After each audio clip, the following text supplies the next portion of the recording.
Satan rose up against Israel and incited David to take a census of Israel.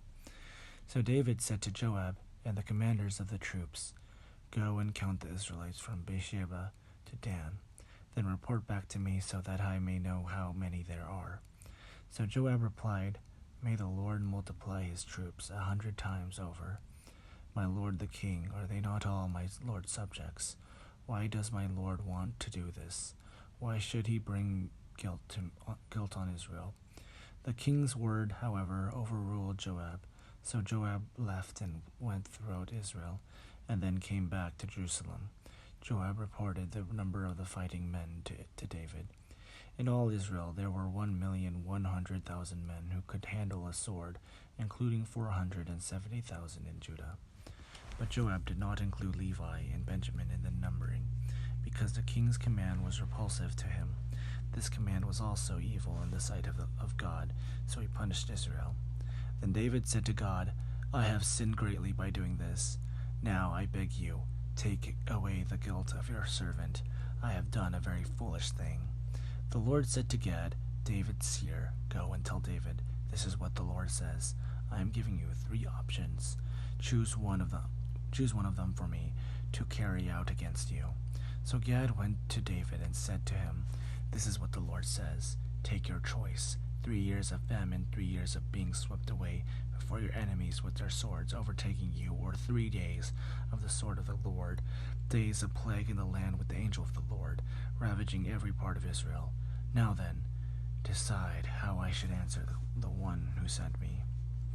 David said to Gad, "I am in deep distress.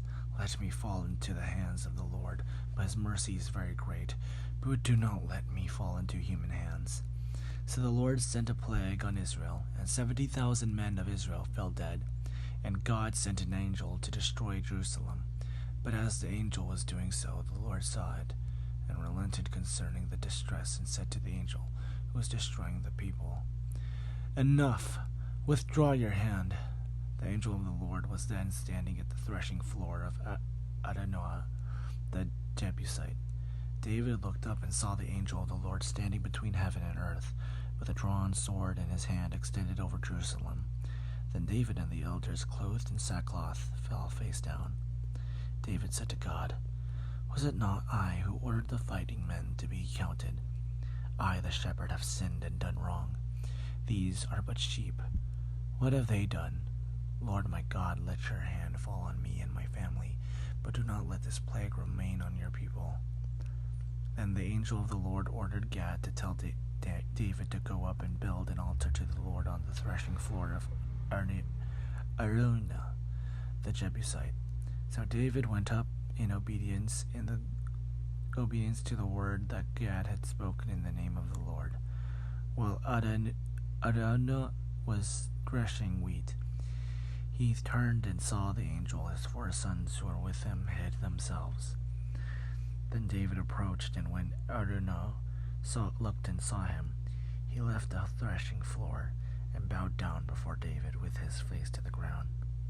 David said to him, "Let me have the site of your threshing floor so I can build an altar to the Lord, that the plague on the people may be stopped. Sell it to me at the full price." Araunah said to David, "Take it. Let my lord the king do whatever pleases him. Look, I will give the oxen for the burnt offerings, the threshing sledges for the wood, and the wheat for the grain offering. I will give all this." But King David replied to Araunah, "No, I insist on paying the full price. I will not take for the Lord what is yours, or sacrifice a burnt offering that costs me nothing." So David paid Araunah 600 shekels of gold for the site. David built an altar to the Lord there and sacrificed burnt offerings and fellowship offerings. He called on the Lord, and the Lord answered him with the fire from heaven on the altar of burnt offering.